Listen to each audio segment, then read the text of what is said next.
नमस्कार, Asian public TV में आपका स्वागत है। मैं हूं डॉक्टर शिशिर उपाध्याय।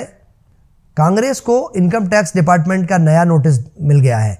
2014 से 2017 के लिए 1745 करोड़ रुपए का टैक्स उनको देना है। इस नए नोटिस के साथ कांग्रेस का टैक्स डिमांड बढ़कर 3567 करोड़ रुपए हो गया है। 2014-15 के लिए 663 करोड़, 2015-16 के लिए 664 करोड़ रुपए और 2016-17 के लिए 417 करोड़ रुपए का टैक्स डिमांड नोटिस कांग्रेस को भेजा गया है। कांग्रेस से जुड़े सूत्रों का दावा है कि आईटी विभाग ने राजनीतिक दलों को मिलने वाली टैक्स रिबेट खत्म कर दी है और पूरे कलेक्शन के लिए पार्टी पर टैक्स लगा दिया है। इस पर चुनाव चल रहे हैं और कांग्रेस जमकर सत्ताधारी दल पर आक्रमण कर रही है, हमले कर रही है।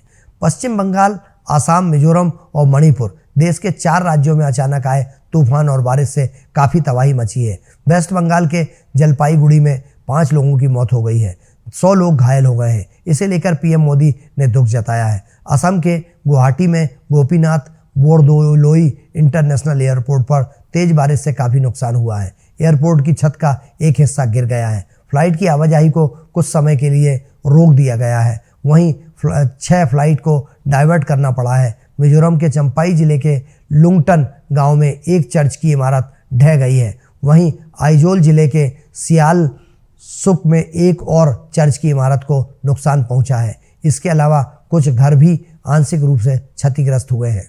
देश के प्रधानमंत्री नरेंद्र मोदी पहली बार इलेक्टोरल बॉन्ड के मुद्दे पर कुछ बोले। उन्होंने कहा कि 2014 के पहले भी चुनाव में खर्च होता था, तब कौन सा पैसा कहां से आया, किसने खर्च किया, इसकी जानकारी नहीं मिलती थी।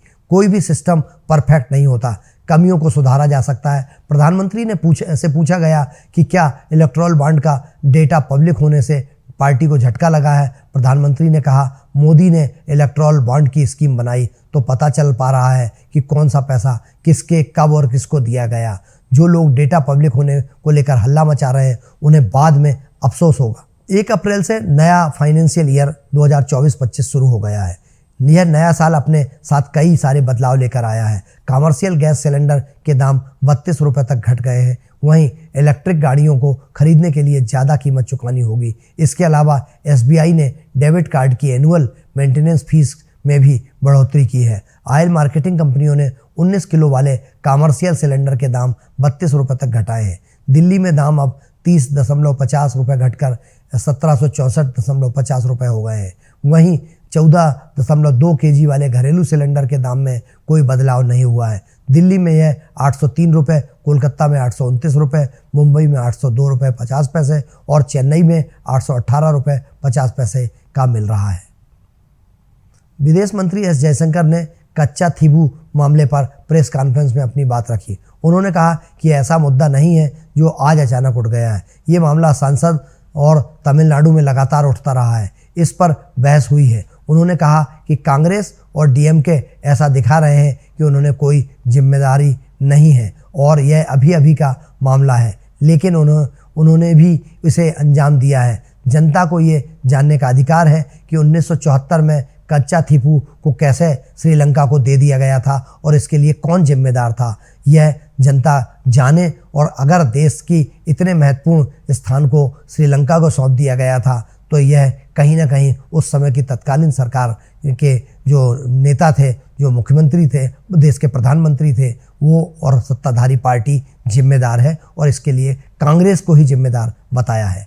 अरविंद केजरीवाल को ईडी ने 21 मार्च को गिरफ्तार किया था। उन्हें 22 मार्च को राउज एवेन्यू कोर्ट में पेश किया गया था। कोर्ट ने केजरीवाल को 28 मार्च तक 7 दिन के रिमांड पर भेज दिया था। इसके बाद 28 मार्च को सुनवाई में कोर्ट ने उन्हें 1 अप्रैल तक रिमांड पर भेजा था। 15 अप्रैल यानी 14 दिन की न्यायिक हिरासत में भेजा गया है। केजरीवाल के वकील रमेश गुप्ता ने कोर्ट में कहा, अरविंद केजरीवाल को जेल में 3 किताबें दी जाएं, गीता रामायण और नीरजा चौधरी की book house prime minister decide. ASG Raju ने कहा कि केजरीवाल अपने फ़ोन का पासवर्ड नहीं शेयर कर रहे हैं। हम बाद में उनकी ईडी कस्टडी की मांग करेंगे, यह हमारा अधिकार है। अब केजरीवाल तिहाड़ जेल में 2 नंबर बैरक में रहेंगे और वहीं से वो सरकार चलाएंगे या सरकार से इस्तीफा देंगे, यह आने वाला समय ही बताएगा। हालांकि भारतीय जनता पार्टी अब यह मांग कर रही है कि दिल्ली में के नागरिक जेल में बैठे व्यक्ति के के नेतृत्व में काम नहीं कर सकते हैं। केजरीवाल को तत्काल इस्तीफा देना चाहिए। आप एशियन पब्लिक टीवी पर खबरों के लिए बने रहिए। मुझे दीजिए इजाज़त। नमस्कार।